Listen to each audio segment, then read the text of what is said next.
जी अस्सलाम वालेकुम everyone, I am doctor Ali Hasan and today we will discuss about an important bacteria in your stomach called H pylori. H pylori का मतलब है Helicobacter pylori.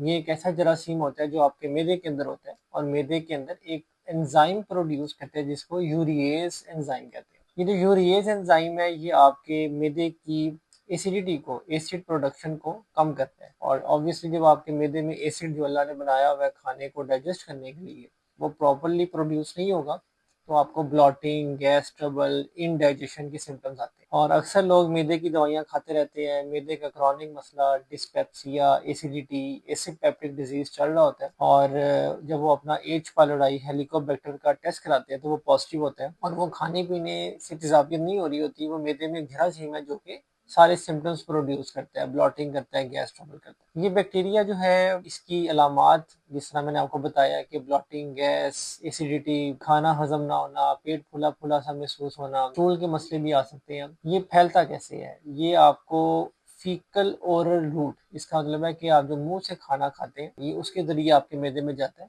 और इसमें दोनों चीजें, खाना भी और पानी भी, दोनों चीजें इंपॉर्टेंट है। बल्कि अगर हम बात करें तो पानी ज्यादा इंपॉर्टेंट है। ये पानी से फैलता है और अगर आप प्रॉपरली साफ पानी इस्तेमाल नहीं करते, जो कि बड़ा इंपॉर्टेंट है पानी साफ पीना, तो उसके जरिए ये बैक्टीरिया मैदे में जाता है और मैदे में सूजन तेजाबियत करता है। इसको टेस्ट करने के लिए क्या क्या इस्तेमाल किया जा सकता है? तो इसके डिफरेंट टेस्ट हैं जिसमें एक स्क्रीनिंग टेस्ट है, वो किट मेथड पे किया जाता है। ये इतना रिलायबल मेथड नहीं है। स्क्रीनिंग मेथड जो है उसके अलावा हम अगर बात करें तो उसके बाद इलाइजा टेस्ट है। इलाइजा का मतलब है कि आप ब्लड सैंपल लेके आप लेबोरेटरी में जमा कराते हैं, वो आपको with in 1 day, less than 1 day में आपकी रिपोर्ट आ जाती है और वो बताता है कि आपके मैदे में ये जरासीम पॉजिटिव है या नेगेटिव है, मौजूद है या नहीं मौजूद है। ये जो सेकंड टेस्ट है स्क्रीनिंग टेस्ट के बाद इलाइजा का टेस्ट है, ये भी इतना रिलायबल नहीं है। थर्ड नंबर पे स्टूल टेस्ट है जिसे कहते हैं stool for H pylori antigen. इसकी सेंसिटिविटी एंड स्पेसिफिसिटी काफ़ी बेहतर है। ये अक्सर हम पेशेंट का करते हैं।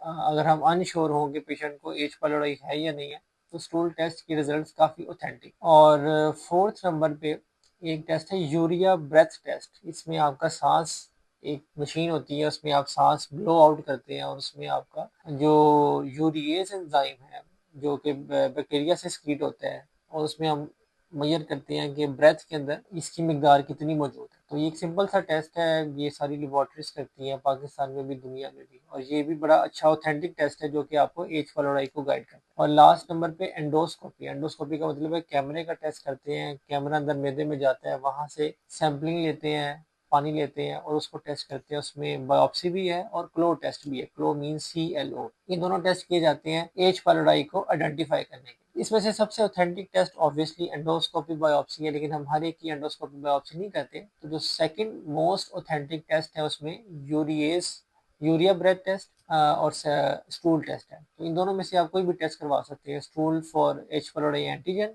या urea breath test. If we talk about the management steps तो ट्रीटमेंट इसका 2 वीक्स का होता है। 2 वीक्स आप पीपीआई कहते हैं प्रोटॉन पंप इनहिबिटर को, जिसमें आपके सारे ओमेप्राजोल शामिल है। ये डबल डोज सुबह शाम इस्तेमाल करना पड़ता है और साथ आपको समटाइम 2 एंटीबायोटिक लेनी पड़ती है, समटाइम 3 एंटीबायोटिक भी लेनी पड़ती है। और ये 14 डेज के बाद क्या ये बैक्टीरिया नेगेटिव होता है? तो हाई चांसेस है कि ये बैक्टीरिया नेगेटिव हो जाए, लेकिन we have seen multiple patients जिसमें after even after 2 weeks treatment भी ये बैक्टीरिया नेगेटिव नहीं होता और हमें एक्सटेंड करना पड़ता है 2 वीक्स ज़्यादा भी ट्रीटमेंट देना। इसमें ट्रिपल रिजीम है, क्वाड्रिपल रिजीम है, डिफरेंट रिजीम्स आती है। वो आपका डॉक्टर डिसाइड करता है कि आपने कौन सी इस्तेमाल करनी। और ये जो ट्रीटमेंट है जिसमें एंटीबायोटिक दी जाती है, ये एंटीबायोटिक थोड़ी सी हाई पोटेंसी होती है। हाई पोटेंसी से मुराद कि इससे वक्ती तौर पे आपको लगता है कि मेरे मैदे में जलन तेजाबियत ज़्यादा हो रही है एंटीबायोटिक खाने से, लेकिन आफ्टर 2 वीक्स जब ये जरासीम आपका खत्म होता है तो आपको जो पहले भी सिम्टम्स फील हो रहे थे वो भी बेहतर हो जाते हैं। तो ये प्रॉपर एक गाइडलाइन है about common bacteria called Helicobacter pylori जो कि अक्सर लोगों को अफेक्ट करते हैं। लास्टली, क्या इसके कोई सीरियस साइड इफेक्ट्स भी हैं अगर हम इसको ट्रीट ना करें?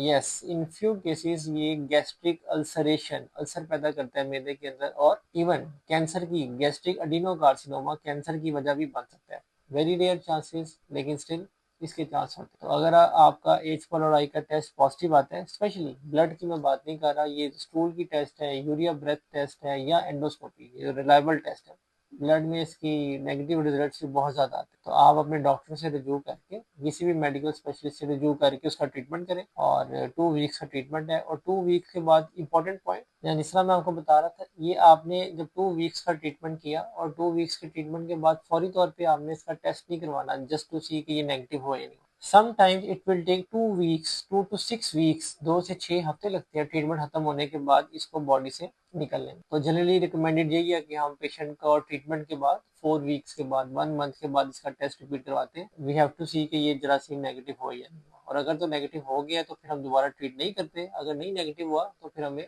2 वीक्स का मजीद ट्रीटमेंट देना पड़ता है। होपफुली ये एच पाइलोराई जो है, अगर आपकी फैमिली में किसी को भी है तो आप उसको गाइड कर सकते हैं, और इंशाल्लाह उससे ट्रीटमेंट से आपका ये एच पाइलोराई भी नेगेटिव हो जाएगा। Thank you so much.